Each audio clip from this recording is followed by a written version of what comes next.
Alright, so today we are pulling the seat because I had a cup of coffee in here and the older kid knocked it over when I was getting stuff ready. Full cup of coffee, like something like hazelnut coffee or something. Smelled really good, but it doesn't smell so good in the damn car.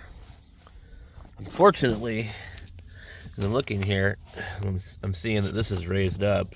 There's sound deadening material in here that's probably soaked over there because it probably went all the way down in there.